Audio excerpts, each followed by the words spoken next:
ఒకసారి home minister Anitha గారు కూడా జగన్మోహన్ రెడ్డి గారిని ఉద్దేశించి ఆఫ్టర్ ఆల్ పులివెందుల ఎమ్మెల్యే అన్నారు. ఈ క్రమంలో చాలామంది కూడా అసెంబ్లీలో కూడా ఆఫ్టర్ ఆల్ ఎమ్మెల్యే 11 సీట్లు అని చెప్పి చాలా అవమానించారు జగన్మోహన్ రెడ్డి గారిని. ఆ ఆఫ్టర్ ఆల్ ఎమ్మెల్యే పర్యటనను అడ్డుకోవడం కోసం భారీ బందోబస్తు, ఆఫ్టర్ ఆల్ ఎమ్మెల్యేను అడ్డుకోవడం కోసం వందల మంది పోలీసులతో పహారా, ఆఫ్టర్ ఆల్ ఎమ్మెల్యేను అడ్డుకోవడం కోసం 20 కిలోమీటర్ల దూరంలో వాహనాల తనిఖీ, ఆఫ్టర్ ఆల్ ఎమ్మెల్యేను అడ్డుకోవడం కోసం 20 కిలోమీటర్ల దూరంలో వాహనాల మళ్లింపు, వాహనాల తనిఖీలు, ఆఫ్టర్ ఆల్ ఎమ్మెల్యేను అడ్డుకోవడం కోసం 12 చెక్ పోస్టులు, ఆఫ్టర్ ఆల్ ఎమ్మెల్యేను అడ్డుకోవడం కోసం ఆ ఎమ్మెల్యే కోసం పెట్టిన ఫ్లెక్సీలు కూడా చింపుతూ ఉంటారు.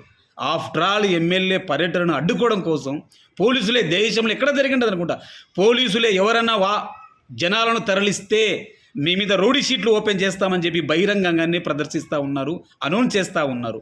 ఎవరిని ఎక్కడికెక్కడ వందల మంది వైసీపీకి సంబంధించిన ప్రజాప్రతినిధులకు, లీడర్లకు నోటీసులు ఇస్తూ ఉన్నారు, బయటకు వచ్చి అరెస్ట్ చేస్తాం, రోడ్డు షీట్లు ఓపెన్ చేస్తామని. భారతదేశం ఎక్కడ జరగదు.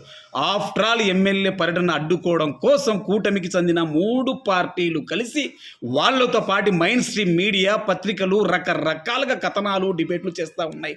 ఆఫ్టర్ ఆల్ ఎమ్మెల్యే పర్యటనను అడ్డుకోవడం కోసం ఇంత తంతు, ఇన్ని కార్యక్రమాలు అవసరమా? ఆఫ్టర్ ఆల్ ఎమ్మెల్యే పర్యటనను అడ్డుకోవడం కోసం ఈ రాష్ట్రంలో ఉన్నటువంటి కోట్లాది మంది రైతులకు, రైతు కార్మికులకు కూటమి ప్రభుత్వం ద్రోహం చేస్తోందా?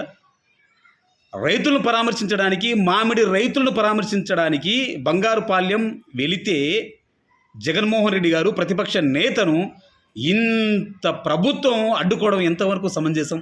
వచ్చేది డైనోసారా లేకపోతే ముఖ్యమంత్రి?